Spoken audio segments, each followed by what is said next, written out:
তারা আমাদের দেশে নির্বাচন নিয়ে জানতে চেয়েছেন যে এই নির্বাচন কিভাবে হবে, কখন হবে। আমরা বলেছি যে অনেক ত্যাগ এবং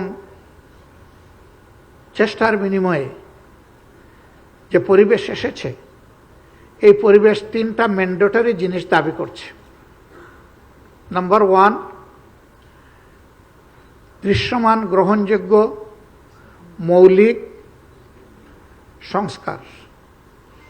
কিছু জায়গা আমরা সুনির্দিষ্ট মেনশন করেছি, যেটা ইতিপূর্বে আপনাদের সামনে আমরা দিয়েছি, জাতির সামনে আমরা পেশ করে যাচ্ছি। এ বিষয়ে আমাদের সুনির্দিষ্ট প্রস্তাবনা সংশ্লিষ্ট কমিশনগুলোর কাছে আমরা জমা দিয়েছি। আমাদের সাথে তাদের সেশন হবে।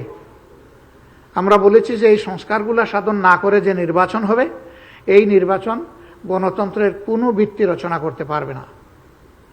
বরঞ্চ অতীতের নির্বাচন, যে নির্বাচনগুলো দেশ এবং জাতির কাছে, বিশ্বের কাছে মোটেই গ্রহণযোগ্য হয়নি, সেরকম হয়তো বা আরেকটি খারাপ নির্বাচন হবে।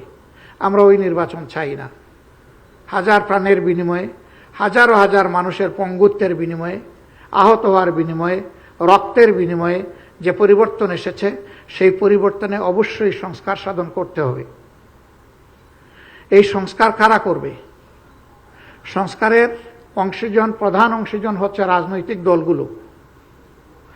রাজনৈতিক দলগুলা যত তাড়াতাড়ি এবং যত আন্তরিকভাবে সংস্কারের সহযোগিতা করবে, তত তাড়াতাড়ি নির্বাচনের পরিবেশ তৈরি হবে।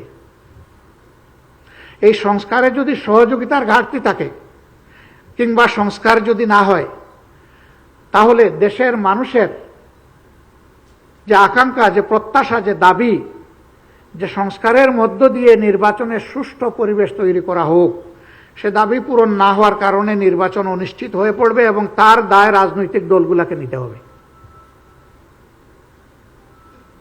এই জন্য রাজনৈতিক দলগুলোকে বাস্তবতার জায়গায় এসে অবশ্যই জনপ্রত্যাশা পূরণে, সুষ্ঠু নির্বাচনের স্বার্থে এখানে সংস্কারে সহযোগিতা করতে হবে।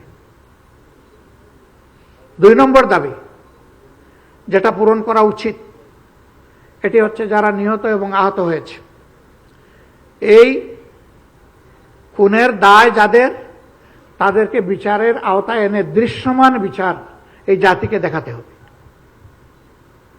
যাতে জাতির আস্থা ফিরে আসে যে খুনিদের বিচার হবে, অপরাধীদের বিচার আমরা পাব। শহীদ পরিবারগুলো যাতে মিনিমাম কনসোলেশন পায়, তাদের আত্মা যাতে প্রশান্তি পায় যে হ্যাঁ, আপনজন ফিরে আসবে না, কিন্তু এদেশে ন্যায় বিচার প্রতিষ্ঠিত হবে। আমরা সেই ন্যায় বিচারটি দেখতে চাচ্ছি এবং এটিও দৃশ্যমান দেখতে চাচ্ছি। আমরা 3 নম্বর বলেছি যেটা হতেই হবে, এটি হচ্ছে যে রাজনৈতিক দলগুলোকে পরস্পরকে সম্মান করার পরিবেশ সৃষ্টি করতে হবে।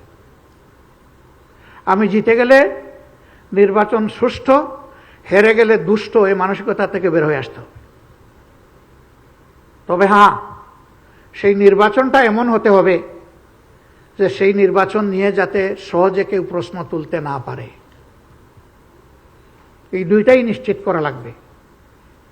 এই জন্য এখানে অনেক ডায়ালগের প্রয়োজন, অনেক এঙ্গেজমেন্টের প্রয়োজন। এটি সরকারের তরফ থেকে হতে পারে, রাজনৈতিক দলগুলোর নিজস্ব উদ্যোগে হতে পারে, সিভিল সোসাইটিরও দেশ এবং রাষ্ট্রকে দেওয়ার অনেক দায়িত্ব আছে, সেই জায়গা থেকেও হতে পারে। এটা যখন মাল্টিপল জায়গা থেকে হবে, তখন তার একটা পরিবেশ তৈরি হবে। আমরা এই বিষয়গুলো নিয়েও আলোচনা করেছি।